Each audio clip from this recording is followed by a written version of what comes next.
China's been in the news this week. There's a couple of interesting tabs on China.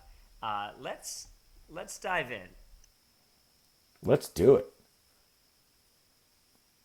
Okay, so let's Great dive in. podcast. First up, there was an interesting conversation. Ryan Evans wore on the rocks this week with two former officials, Brad Carson, from now at this organization called Americans for Responsible Innovation, maybe a little tied to some of the industry lobbying.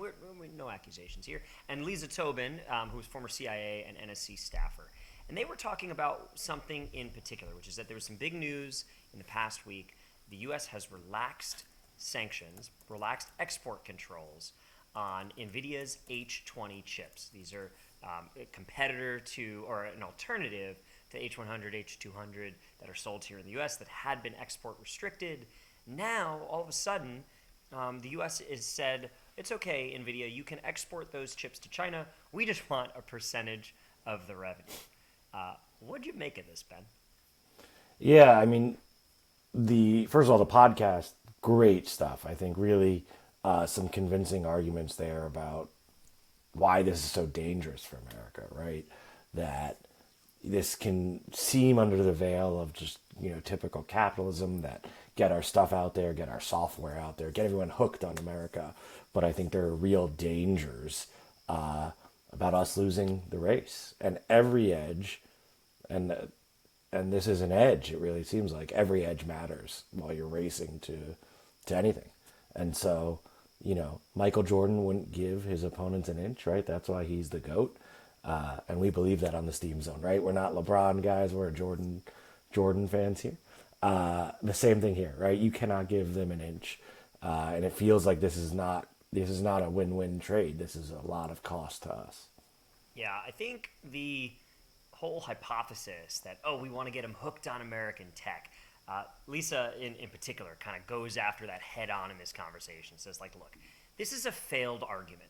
We've been arguing this for 2 to 3 decades now. And if we have not started to believe China when they say that their intent is to nationalize or to onshore their own production, we're out of our minds. We got our heads up our asses.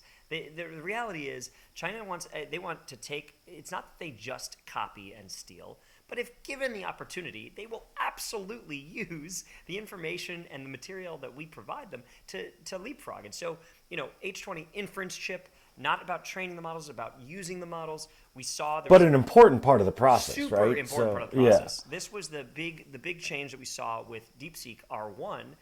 There was a lot of innovation around just using what they had access to kind of catch up to the U.S. in domains that we were not necessarily kind of aware of. And so the idea that in any way this is going to make it better, that maybe, one thing that folks were maybe looking for was, is this a two-way trade, Ben? Are we getting concessions from China on rare earth minerals as part of some broader trade deal? So kind of the raw inputs to semiconductors and to other manufacturing processes. And the answer at this point appears to be no. It doesn't look like we got any concessions. So this wasn't really a trade deal. It was just kind of a unilateral move. We got cash, right? That's cash is king. Well, in effect, we got tax revenue, really, is what we got. That we got an additional levy on the export of these. So the question is this a national security concern, or is this just ham-handed kind of business? Because if it's national security, 15% of the revenue ain't going to do it, Ben.